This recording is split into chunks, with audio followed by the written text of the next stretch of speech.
এতক্ষণ ধরে সেটের ইউনিয়ন বের করা, ইন্টারসেকশন পাওয়ার, তারপরে হচ্ছে গুণসেট, যত কিছু শিখেছি তার একটাও কাজে লাগবে না যদি আমি সেট গঠনকে ভালো করে সেট তালিকায় রূপান্তর করতে না পারি। এখন তুমি যদি সেটটাকে ভাঙতে চায়, তার উপাদানটাকে উল্টাপাল্টা করে ফেলা, এখন তুমি তারপরে যত ভালো করে ইউনিয়ন করো বা যত ভালো করে ইন্টারসেকশন করো, কোনো ফলাফল আসবে না। সো আমাদের সবচেয়ে বেশি ফোকাস রেখে এই যে সেট গঠন থেকে তালিকার যে ব্যাপার স্যাপারগুলো আছে সেটা জানা লাগবে। পরীক্ষায় বেশিরভাগের ক্ষেত্রে উদ্দীপক যে আছে সেই উদ্দীপকে সেট গঠন দেয়া থাকে।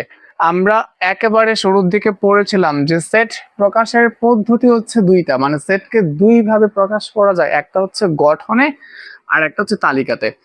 এখন পরীক্ষার বেশিরভাগ উদ্দীপকে যেহেতু সেট গঠন দেয়া থাকে, সেইটাকে সেট তালিকাতে রূপান্তর করতে হয়।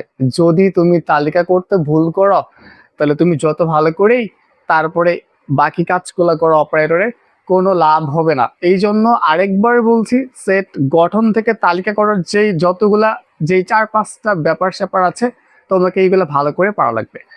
সো প্রথমেই আমাদের এই যে সেট গঠন থেকে তালিকার যেই টাইপটা আমরা পড়ছি সেটা হচ্ছে সীমা।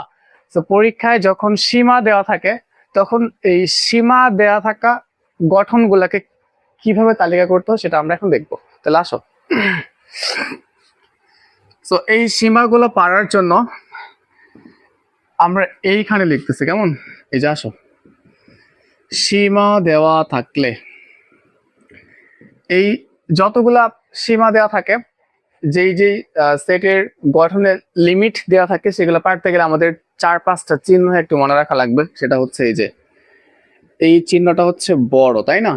এটা হচ্ছে, মানে এটাকে তো আমরা গ্রেটার দেন বলি, এটা হচ্ছে লেস দেন। বাট তোমার যদি হচ্ছে কনফিউশন লেগে যায় যে কোনটা গ্রেটার দেন কোনটা লেস দেন, তুমি সহজ করে মনে রাখবা, এই যে মুখের দিকে যে থাকবে সে বড় হবে, আর লেসের দিকে যে থাকবে সে ছোট হবে।